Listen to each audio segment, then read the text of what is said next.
Hey, this video is going to be an explanation of the correct answers to the Jack-Queen assignment. Um, so let's start off with question number one. Question number one is how many independent variables are in this experiment? Well, when I wrote this up, I very specifically wrote it so that there were two independent variables. There was one independent variable that the scientist thought that he was testing for, which is that one group received the experimental drug J77 and the other group received a placebo or a fake, and that was called J88. So in his mind, this was the one only independent variable. He was going to give some volunteers the real drug and some volunteers a fake drug to see if there was a difference on how much hair grew back. Unfortunately, he also included a second independent variable in the description, which is that he told one group to rub on their drug in the morning and the other group to rub on their drug at night. And so because this is also a difference between the two groups, this became a second independent variable.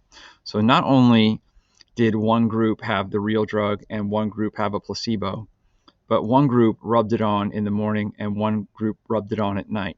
And this means two independent variables in this experiment, and this is bad. It is always bad to have more than one independent variable because now the scientist does not know which of these two independent variables actually caused the outcome of the experiment. If the group that had the real drug grew their hair back, is it because they had the real drug, or is it because of the time of day that they put on the drug?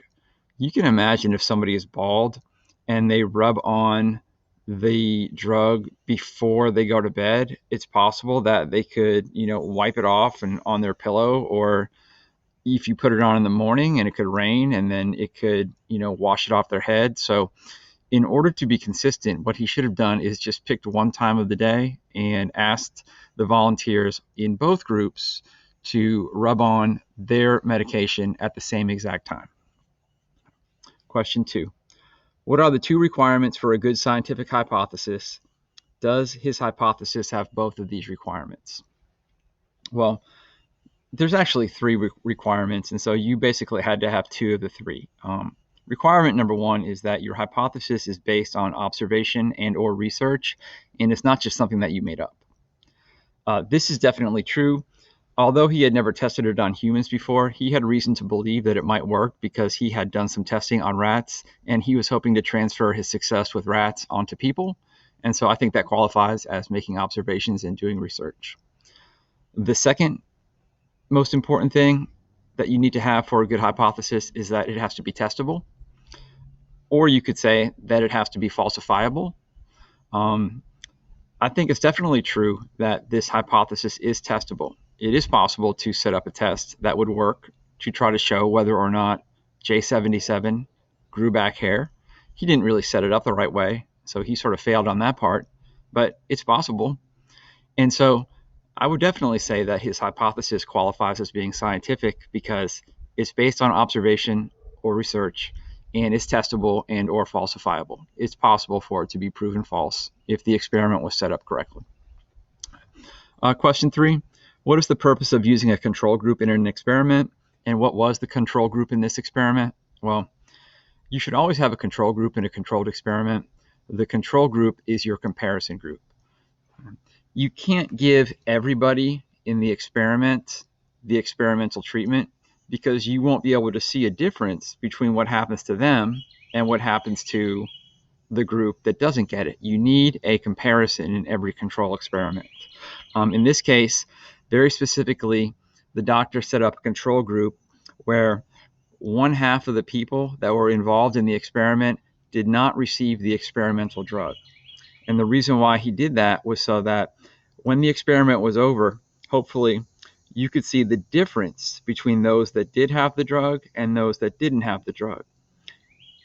You could compare both groups together.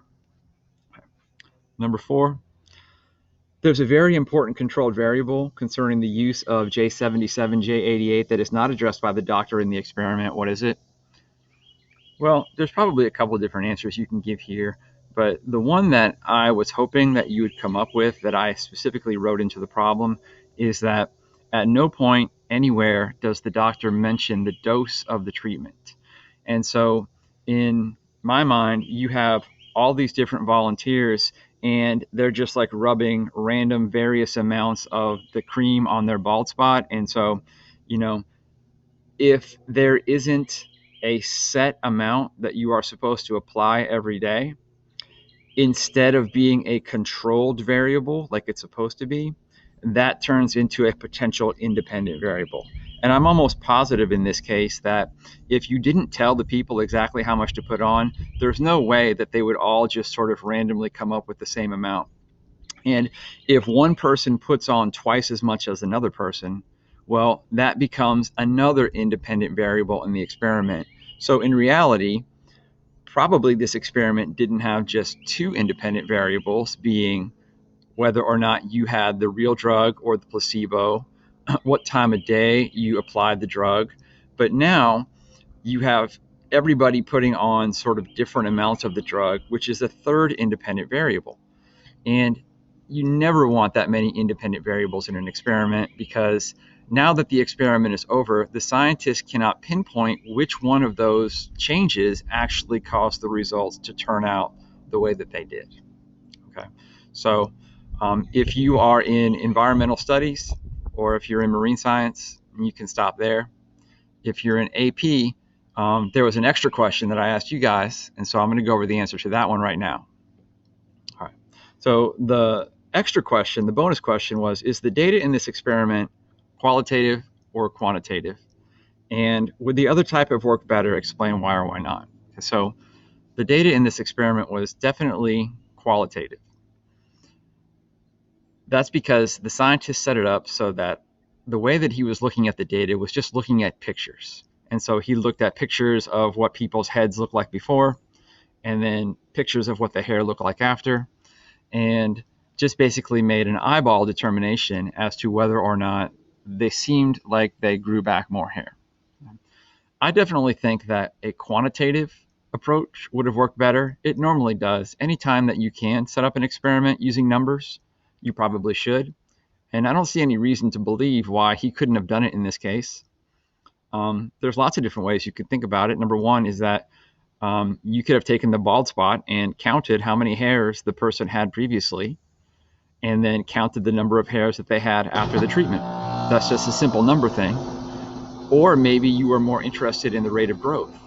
And so you could compare the difference in how fast the hair was growing in somebody who had J77 compared to J88. If the hair started off at 1 centimeter and ended up at 2 centimeters when you're getting the treatment, compared to another person where they might have had one hair that went from 1 centimeter to 1.5 centimeters, that's something else different that you could potentially measure. And there's probably even more things than that you can measure using quantitative analysis. So I think that he probably should have used quantitative rather than qualitative. And that's the explanation of the Jack Queen experiment.